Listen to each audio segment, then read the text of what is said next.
Di dunia ini manusia diberikan dua kekuasaan. Pertama, mulkul asya, menguasai sesuatu, benda-benda. Yang kedua ada namanya mulkul amri, menguasai perintah. Itulah di dunia.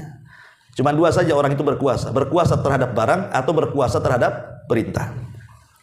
Berkuasa terhadap barang ya seperti rumah ini milik saya, kendaraan ini milik saya. Itu kan saya berkuasa atas rumah saya, atas kendaraan saya, atas tanah saya, ya kan? Itu namanya mulkul asya namanya. Kita berkuasa kepada benda, ya. Ada namanya mulkul amri. Kita berkuasa untuk memerintahkan. Suami memerintahkan istri, orang tua memerintahkan anak, bos memerintahkan anak buah, presiden memerintahkan rakyat. Itu namanya penguasaan perintah namanya. Lah di akhirat dua-duanya akan dihilangkan. Kita tidak memiliki apapun benda di akhirat, dan kita juga tidak memiliki perintah kepada siapapun, sampai kepada istri kita, sampai kepada anak kita. Sampai Allah mengatakan yauma yafirrul mar'u min akhihi wa ummihi wa abi wa sahibatihi wa bani likulli imri'in minhum yauma idzin sya'nun yughni. Di mana saudara lari dari saudaranya, pasangan lari dari pasangannya, orang tua lari dari anaknya, pasangan lari dari pasangannya, dan begitu seterusnya.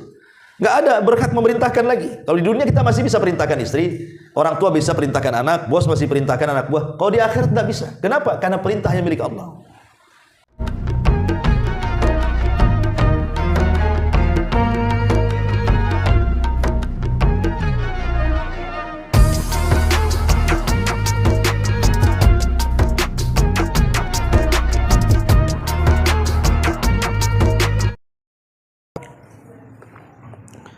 Bismillahirrahmanirrahim.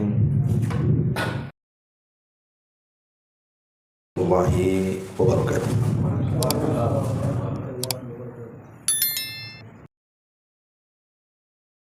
Rasulillah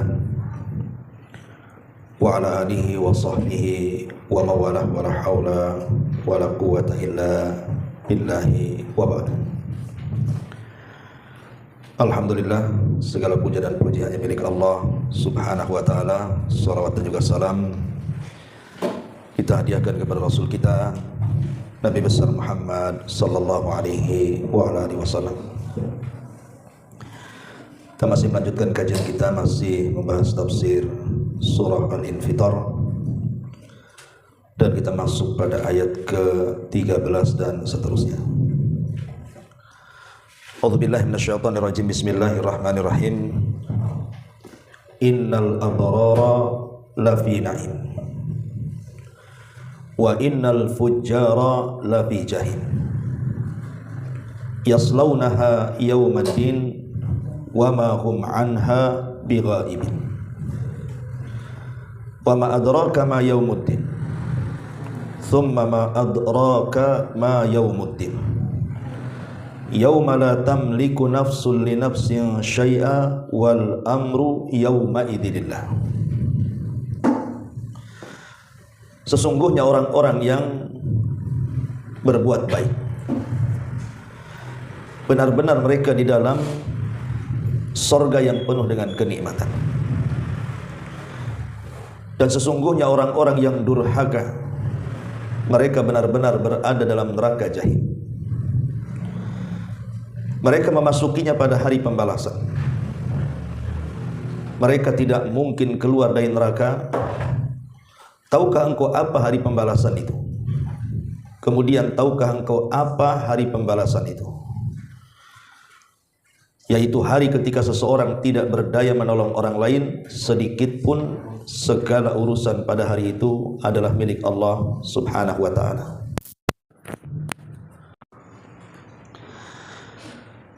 Baik, di sini Allah Subhanahu wa taala mengatakan innal abrara lafi na'im. Sesungguhnya al-abrar sungguh di dalam kenikmatan. Apa itu al-abrar? Ma'asyiral muslimin wal muslimat rahimani wa rahimakumullah. Jadi al-abrar itu adalah jamak daripada birrun. Yang dimaksud birrun itu artinya orang yang melakukan kebaikan. Dan abrar itu artinya orang yang mulazimatul birr, orang yang senantiasa melakukan kebaikan dan tidak berhenti melakukan kebaikan. Itulah makna al-bar. Maka disebutkan bahwa asal kalimat al-bar secara bahasa itu minal al-ittisa. Ittisa itu artinya luas. Seolah-olah ketika Allah Subhanahu wa taala mengatakan al-abrar, berarti orang yang sangat luas melaksanakan ketaatan kepada Allah Subhanahu wa taala. Jadi semua perintah Allah dia laksanakan. Ada juga yang mengatakan al-abrar adalah alladzina barrullaha tabaraka wa ta'ala bi ta'atihim iyyahu wa khidmatihim lidinihi hatta ardahu faradiya anhu. Jadi al-abrar, mereka adalah orang-orang yang berbuat baik kepada Allah dengan cara mentaati hanya kepadanya dan berkhidmat untuk memperjuangkan agamanya sampai mereka mendapatkan keridhaan Allah Subhanahu wa taala. Dan ada juga yang mengatakan al-abrar artinya al-anbiya, mereka para nabi, was-salihun, dan mereka orang-orang saleh. Ada juga yang mengatakan al-abrar adalah al-mu'minun, as-sadiquna fi imanihim, al-muti'una li rabbihim. Jadi abrar artinya orang-orang yang beriman, yang jujur keimanannya, yang senantiasa mentaati Rabbnya. Itulah makna al-abrar yang disebutkan oleh para ulama tafsir. Kesimpulannya di sini berarti al-abrar itu ada dua kelompok. Kelompok yang pertama yang disebut dengan as-sabiqun as-sabiqun, yang Allah sebutkan dalam surah Al-Waqiah. Makanya Allah Subhanahu wa taala mengatakan as-sabiqun as-sabiqun ulaikal muqarrabun fi jannatin na'im thullatun minal awwalin wa qalilun minal akhirin. Jadi kelompok yang pertama mereka adalah as-sabiqun atau disebut dengan muqarrabun. Muqarrabun itu artinya orang yang sangat dekat dengan Allah. Dan orang-orang yang seperti ini di zaman salaf banyak, tetapi di zaman khalaf, di zaman sekarang sangat sedikit sekali orang-orang yang betul-betul dekat dengan Allah Subhanahu wa taala, karena mereka adalah para nabi. Mereka adalah para sahabat yang betul-betul dekat dengan Allah Subhanahu wa taala. Kemudian di bawah itu kelompok yang kedua, itulah yang disebut dengan al-muqtasid. Al-muqtasid itu pertengahan, atau disebut dengan ashabul maimanah, kelompok kanan, di mana derajat mereka di bawah para nabi. Mereka lah orang-orang soleh, lah mereka lah yang kemudian disebut dengan abrar. Yang paling banyak di zaman sekarang ya tingkatan kedua, karena tingkatan pertama mereka adalah para nabi atau para sahabat gitu ya, atau para salafun saleh. Tetapi kalau muqtasid pertengahan ini, itulah yang disebut dengan orang-orang soleh, orang-orang yang mulazamatu albir, yang tidak lepas dengan kebaikan. Dan kebaikan itu kan banyak. Kebaikan itu banyak, menolong orang ya kebaikan. Kemudian juga bersedekah sebuah kebaikan, birrul walidain kebaikan. Pokoknya kebaikan itu luas. Nah, di antara sifat-sifat abrar ini juga disebutkan di dalam beberapa ayat dalam Al-Qur'an. Di antaranya adalah surah Al-Insan ayat 9 dan seterusnya. Allah Subhanahu wa taala mengatakan yufuna bin nadri wa yakhafuna yawman kana syarruhu mustatira. Sampai kepada ayat wa yut'imuna at-ta'ama ala hubbihi miskinan wa yatiman wa asira. Di antara sifatul abrar, sifat orang-orang yang berbuat baik, sebagaimana Allah mengatakan dalam surah Al-Insan ayat 9, mereka adalah orang-orang yang menepati nadar mereka. Dan mereka orang-orang yang takut akan sebuah hari yang keburukannya menyebar, maksudnya hari kiamat.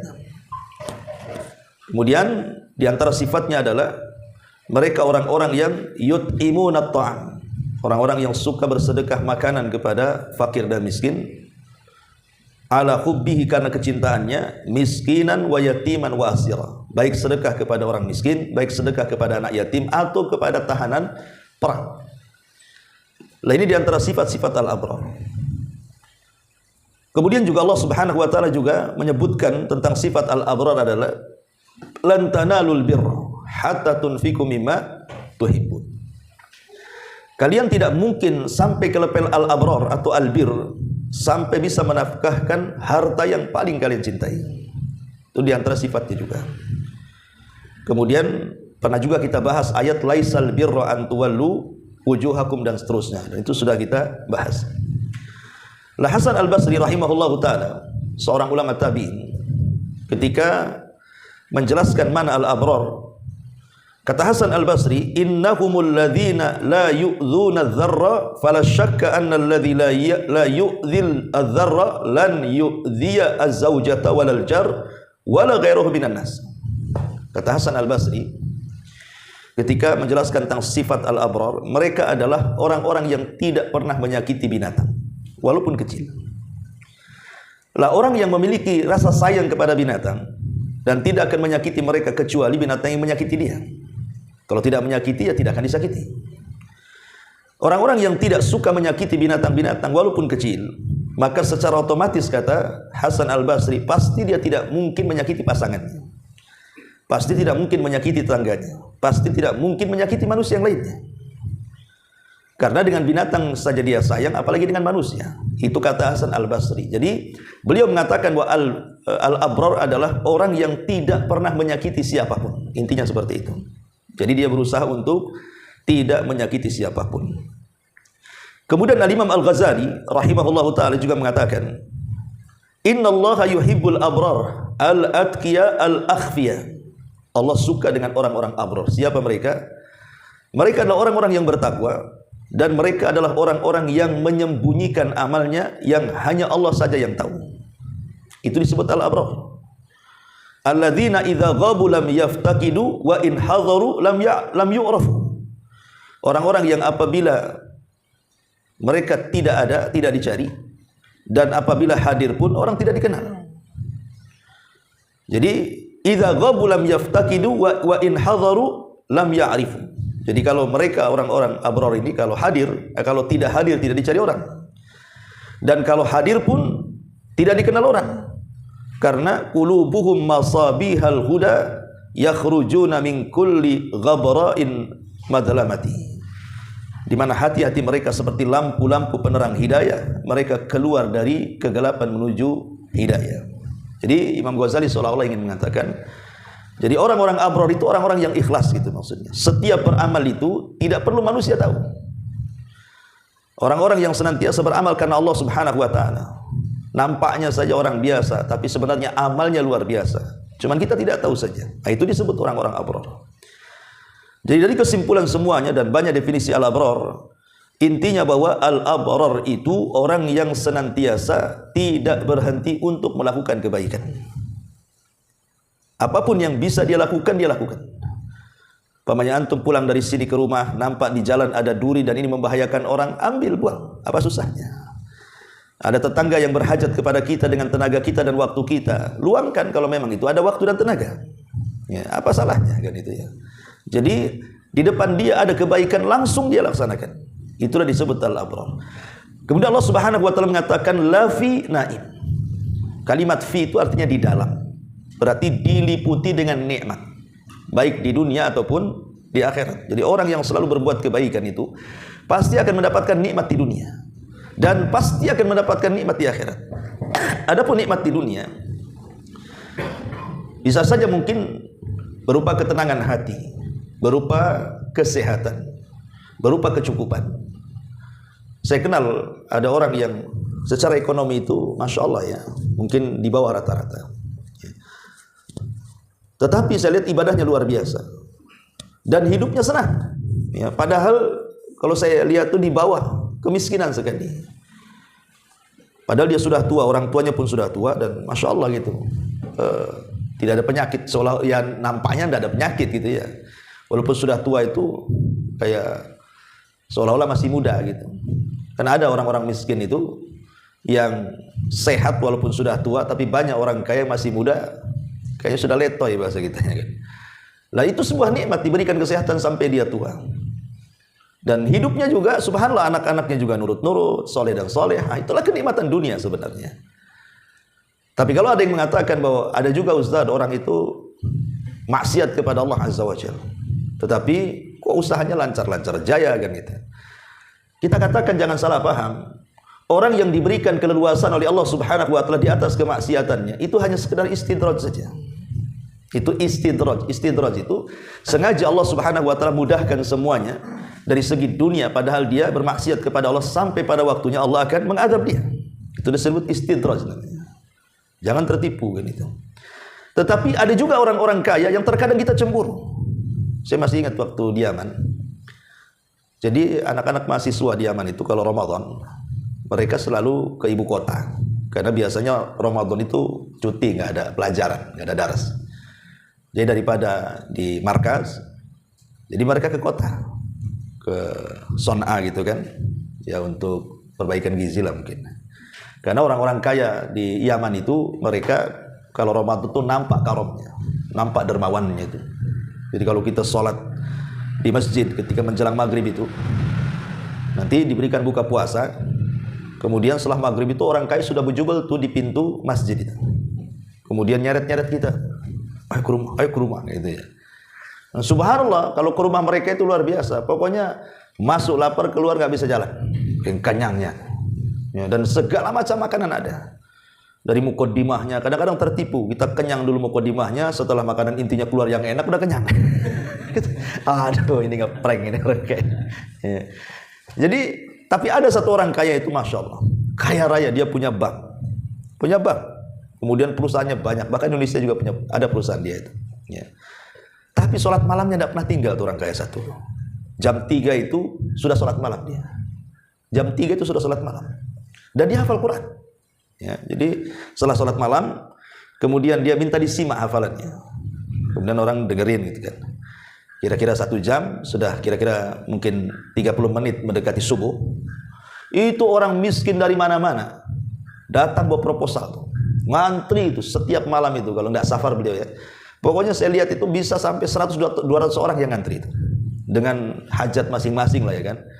Ada yang berhajat mungkin pengen ngobati anaknya, butuh biaya, ada yang macam-macam hajatnya. Subhanallah itu. Nanti menghadap, kumpulkan kertasnya itu. Dia hanya tanda tangan itu saja. Ya, tapi tanda tangannya berharga karena dia punya bank. Jadi proposal itu cukup nanti sabit tanda tangan, nanti dikasih nominal berapa, nanti sudah siangnya datang ke bank ditebus itu duit itu. Langsung dapat duit setiap malam kalau dia tidak safar itu. Memang kaya betul, kaya raya itu. Coba bayangkan sudah kaya, rajin sholat malam, hafal Quran, rajin sedekah. Kurang apa lagi coba orang kaya kayak gitu. Biasanya kan orang-orang kaya itu bakhil kan itu. Mereka terlena dengan kekayaannya. Biasanya orang kaya itu ahli maksiat kebanyakan. Tapi ada orang kaya seperti itu, kita cemburu dengan orang-orang yang seperti ini. Tapi ada orang miskin, ya sudah miskin ya jadi preman, gitu kan. Nggak pernah sholat kan itu, bakhil jadi perampok. Ini gimana? Ada sengsara di dunia, sengsara di akhirat kan. Artinya bahwa innal abrara lafi naim. Sesungguhnya orang-orang yang abrar, yang senantiasa berbuat kebaikan itu sungguh berada dalam kenikmatan. Tapi sebaliknya lihat Allah Subhanahu wa taala mengatakan wa innal fujjar lafi jahim. Tapi orang-orang fajir benar-benar berada dalam neraka jahim. Ada 2 istilah yang kita kenal dalam dunia kejahatan dalam Islam itu, ada namanya fajir, ada namanya fasik. Ada orang fajir, ada orang fasik kan itu. Apa perbedaannya orang fajir dengan orang fasik di sini? Sebagian para ulama ketika membedakan antara fajir dengan fasik itu, adapun fasik huwa al-khuruju min ta'atillahi bikabiratin. Jadi orang fasik itu adalah orang yang keluar dari ketaatan kepada Allah karena melakukan dosa besar. Dia keluar dari ketaatan karena melakukan dosa besar. Itu disebut fasik.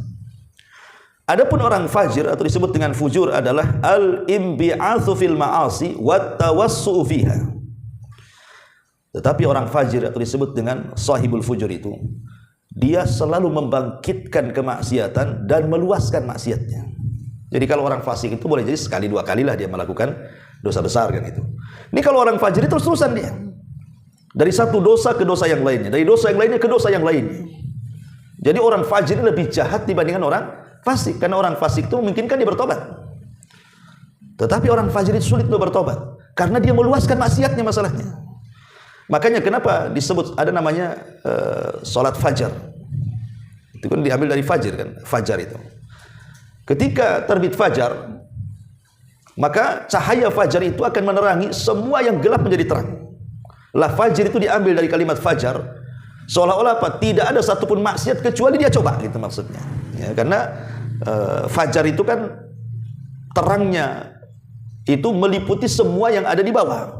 Ya, sampai jalan-jalan, atap-atap yang tadinya gelap itu menjadi terang. Jadi seolah-olah meluas cahayanya. Lah, diambil fajar kemudian menjadi fajr itu karena meluas kejahatannya, gitu maksudnya. Tidak ada satupun maksiat kecuali dicoba dia. Makanya orang fajr ini di atasnya orang fasik, orang jahat, gitu ya. Nah, Allah Subhanahu wa taala mengatakan wa innal fujjara lafi jahim. Orang-orang fajr itu berada di neraka jahim. Ma'asyiral muslimin wal muslimat rahimani wa rahimakumullah. Adapun fajr di dalam sunnah-sunnah Nabi sallallahu alaihi wasallam, kalimat fajr itu banyak disebutkan. Salah satunya adalah ketika Nabi sallallahu alaihi wasallam melihat ada keranda jenazah lewat. Kemudian Nabi sallallahu alaihi wasallam mengatakan mustarih wa mustarahu minhu.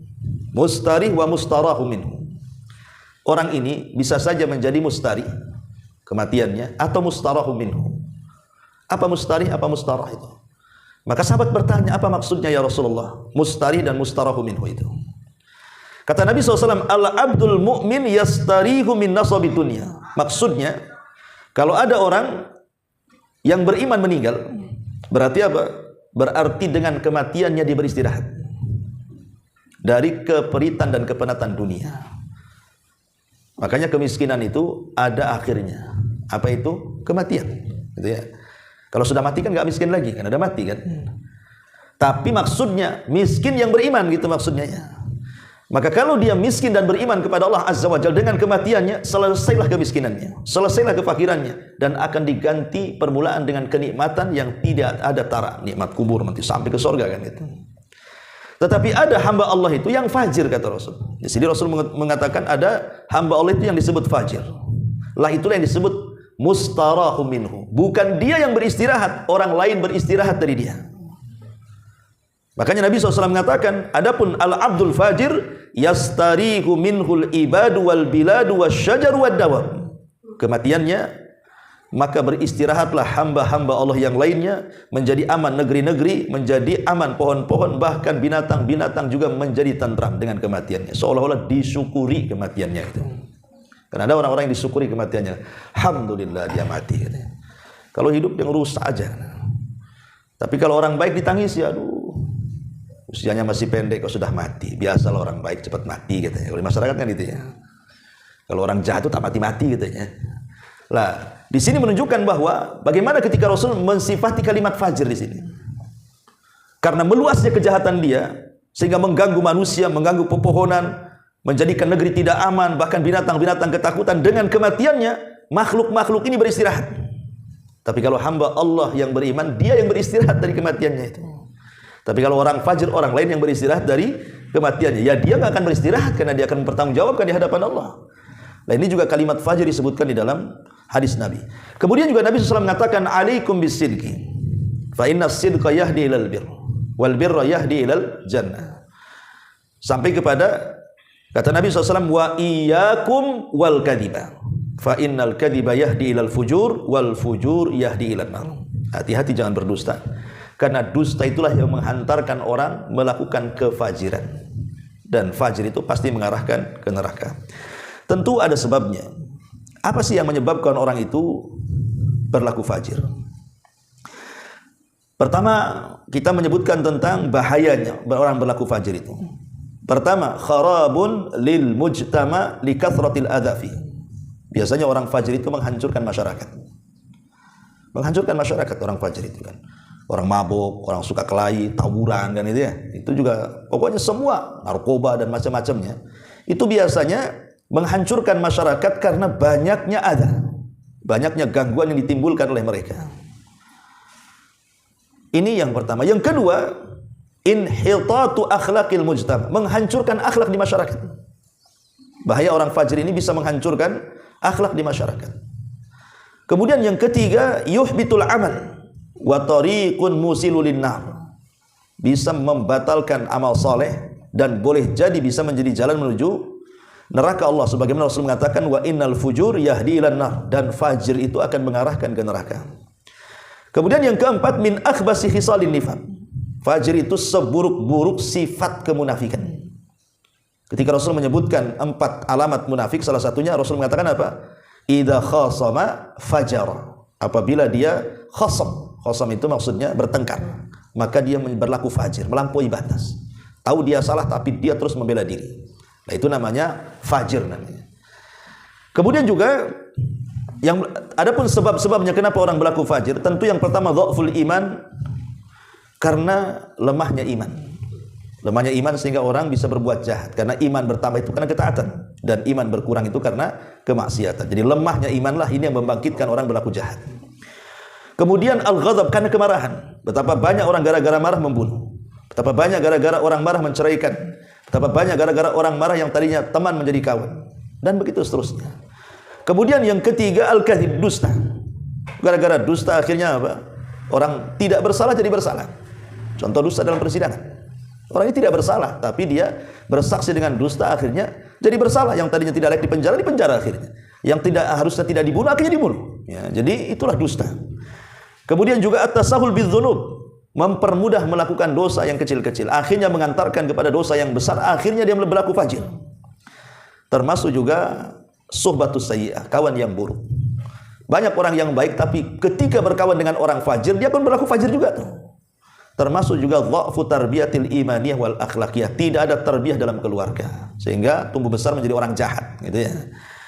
Makanya ada istilah dalam ilmu parenting itu, kalau orang tua sudah berusaha mendidik anaknya, mengarahkan ke agama sejak kecil, kemudian ketika dewasa, qadarullah mungkin dia keluar rel, akhirnya masuk ke pergaulan bebas, itu tidak akan lama, pasti akan kembali itu. Kenapa? Karena dia punya pondasi agama. Jika antum punya anak, antum didik terus dari SD, SMP, itu memang diarahkan ke agama. Qadarullah lepas SMA, nakal pula anak kita. Insya Allah nanti, waktu anak itu akan balik lagi. Mungkin setelah nikah dia jadi sadar lagi. Kenapa? Karena ada pondasinya di situ. Tapi kalau tidak dididik agama dari kecil, ketika besar jadi orang jahat, sulit kembali. Karena tidak ada pondasinya di situ. Makanya tarbiyah yang baik itu akan menghilangkan sifat fajir. Tapi tarbiyah yang jahat, ya begitu akhirnya melahirkan anak-anak yang berlaku fajir. Termasuk ghiyabul amri bil ma'ruf wan nahyi 'anil munkar. Tidak adanya orang-orang yang memerintahkan kepada kebaikan dan mencegah kemungkaran, sehingga orang fajir dibiarkan, akhirnya merajalela. Inilah di antara sebab-sebab kemudian berlakunya orang fajir. Nah, di sini Allah mengatakan wa innal fujjara lafi jahim, dan orang-orang fajir itu berada di dalam neraka jahim. Dan jahim itu menurut para ulama tafsir adalah satu tempat yang panasnya itu tidak akan berkurang dan bertambah. Itu disebut jahim. Ibaratnya kita masuk ke open, gitu ya. Open itu disebut jahim, itu tempat yang panasnya itu terus-terusan, bahkan bertambah. Itulah neraka jahim artinya. Kemudian Allah Subhanahu wa taala mengatakan yaslaunaha yaumaddin. Mereka memasuki neraka jahim itu kelak pada hari pembalasan. Kalimat ad-din itu memiliki dua makna. Pertama yang dimaksud din, ya maksudnya agama Islam. Innad dina indallahil Islam. Yang kedua, din itu maknanya balasan, seperti Allah mengatakan maliki yaumiddin. Artinya hari pembalasan. Jadi seolah-olah kalau di dunia dia beragama Islam, maka kelak akan dapat balasan surga. Kalau di dunia dia beragama selain daripada Islam, berarti di akhirat dia akan mendapatkan balasan neraka. Itulah innal abrara lafi jahim, innal abrara lafi naim, wa innal fujjara lafi jahim. Tergantung bagaimana dia mengamalkan agamanya di dunia. Ya. Kemudian Allah mengatakan wa ma adraka ma yaumuddin. Kalimat adra dengan yudri itu beda, karena di Quran itu selalu diulang-ulang kalimat wa ma yudrika la'alla sa'ata taqumu qariba. Di sini wa ma adraka. Yang satu fi'il madhi adra, yang satu fi'il mudhari yudri. Ya, ada adraka, ada yudrika. Wa ma adraka ma hiya narun hamiyah. Al-haqqah mal-haqqah wa ma adraka mal-haqqah. Al-qari'atu mal-qari'ah wa ma adraka mal-qari'ah. Di Quran itu banyak kalimat adrak itu. Nah, tapi kalau dibuat fi'il mudhari juga banyak di Al-Quran. Wa ma yudrik. Ya. Apa bedanya adraka dengan yudri itu? Ulama mengatakan kalau adra itu sesuatu yang diketahui tapi rinciannya tidak tahu. Tetapi kalau kalimat yudri biasanya setelahnya dikasih tahu oleh Allah Subhanahu wa taala rinciannya. Sebagaimana di sini ketika Allah mengatakan wa ma adraka ma yaumuddin, tahukah kamu apakah hari pembalasan itu? Rasul tahu tentang hari pembalasan, cuman rinciannya kan tidak diberitahu. Menunjukkan bahwa dahsyatnya hari pembalasan itu, karena rinciannya tidak diberitahu seperti apa, sehingga membuat orang takut akhirnya. Kira-kira apa balasan yang akan diterima dia? Nah, itulah ketika Allah mengatakan wa ma adraka ma yaumuddin. Kemudian Allah mengatakan tsumma ma adraka ma yaumuddin. Kemudian tahukah engkau apakah hari pembalasan itu? Kemudian Allah tutup ayatnya yauma la tamliku nafsun li nafsin syai'a wal amru yauma idzillah. Hari ketika seseorang tidak berdaya menolong orang lain sedikit pun, segala urusan pada hari itu milik Allah Subhanahu wa taala. Di sini yauma la tamlik, pada hari seseorang tidak memiliki. Ketika kita membaca surah Al-Fatihah, di situ ada kalimat maliki yaumiddin. Itu kan ada dua bacaan itu. Bisa dibaca mimnya panjang maliki yaumiddin. Bisa dibaca maliki yaumiddin. Dua-duanya benar. Ya, bisa mimnya panjang maliki yaumiddin atau maliki yaumiddin. Apa bedanya? Di dunia ini manusia diberikan dua kekuasaan. Pertama, mulkul asya, menguasai sesuatu, benda-benda. Yang kedua ada namanya mulkul amri, menguasai perintah. Itulah di dunia. Cuma dua saja orang itu berkuasa. Berkuasa terhadap barang atau berkuasa terhadap perintah. Berkuasa terhadap barang ya seperti rumah ini milik saya, kendaraan ini milik saya. Itu kan saya berkuasa atas rumah saya, atas kendaraan saya, atas tanah saya, ya kan? Itu namanya mulkul asya namanya. Kita berkuasa kepada benda, ya. Ada namanya mulkul amri. Kita berkuasa untuk memerintahkan. Suami memerintahkan istri, orang tua memerintahkan anak, bos memerintahkan anak buah, presiden memerintahkan rakyat. Itu namanya penguasaan perintah namanya. Lah di akhirat dua-duanya akan dihilangkan. Kita tidak memiliki apapun benda di akhirat, dan kita juga tidak memiliki perintah kepada siapapun, sampai kepada istri kita, sampai kepada anak kita. Sampai Allah mengatakan yauma yafirrul mar'u min akhihi wa ummihi wa abi wa sahibatihi wa bani likulli imri'in minhum yauma idzin sya'nun yughni. Di mana saudara lari dari saudaranya, pasangan lari dari pasangannya, orang tua lari dari anaknya, pasangan lari dari pasangannya, dan begitu seterusnya. Nggak ada berhak memerintahkan lagi. Kalau di dunia kita masih bisa perintahkan istri, orang tua bisa perintahkan anak, bos masih perintahkan anak buah. Kalau di akhirat tidak bisa. Kenapa? Karena perintah hanya milik Allah. Perintah itu hanya milik Allah. Termasuk benda-benda. Di dunia kita punya rumah, punya kendaraan, punya ini, punya itu. Ya, tapi di akhirat yuhsyarun nas yaumal qiyamati khufatan uratan ghurlan buhman. Manusia dibangkitkan itu dalam posisi tidak pakai sehelai baju pun, urah. Ya. Kemudian yang kedua, kembali dikhitan, tidak dikhitan. Kenapa? Supaya lengkap hisabnya. Jangan sampai satu anggota badan hilang ketika ada hisab. Makanya dikembalikan tuh kulit yang dipotong tuh, supaya sempurna hisabnya dan semua menyaksikan anggota badannya. Ya. Makanya dikembalikan kembali tidak dikhitan dan tidak beralaskan, artinya tidak punya sandar, nyeker. Ya. Kemudian buhman, tidak membawa harta di badan. Jadi apa yang dimiliki pada hari kiamat coba? Jangan cerita tanah, cerita rumah, cerita PT, enggak. Pakaian pun tak punya, sandal pun tak punya, harta pun tak punya.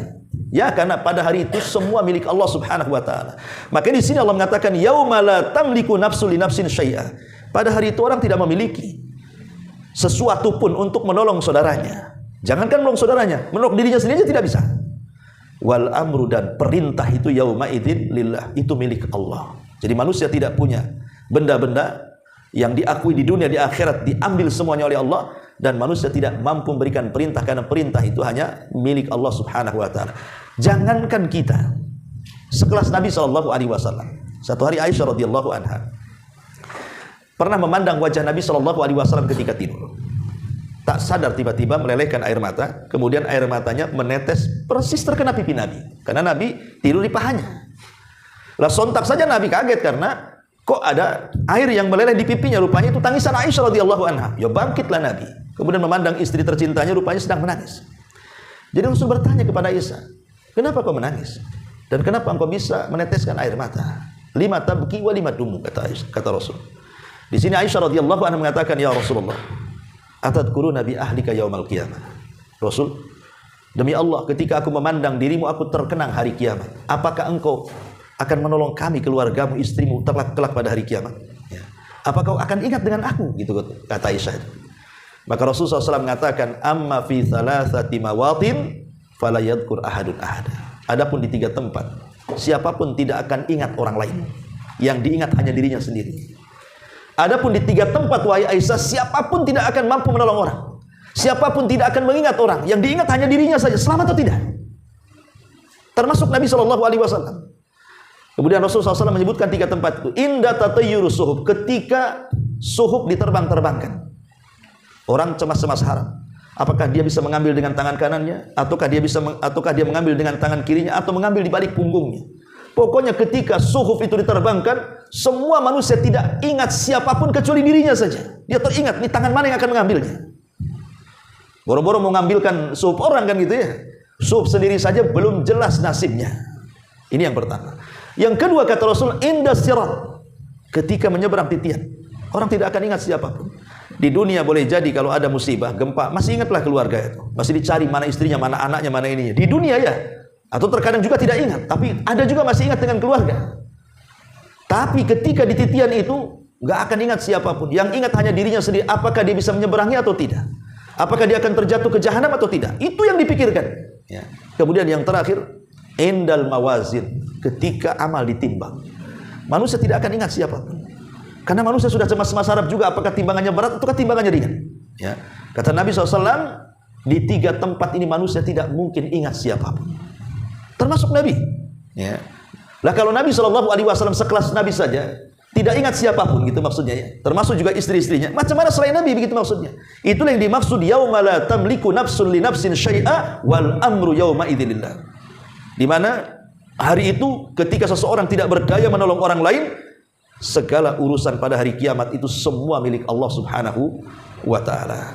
Wallahu a'lam bishawab. Ini akhir daripada pembahasan surah Al-Infitar. Dan insyaallah minggu depan kita masuk pada surah At-Takwir. Wallahu a'lam bishawab. Silakan kalau ada yang mau bertanya, silakan. Kalau enggak kita tutup.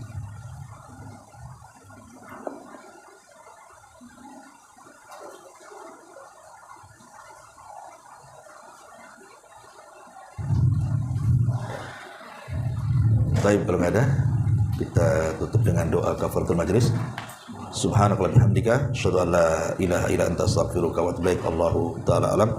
Assalamualaikum warahmatullahi wabarakatuh.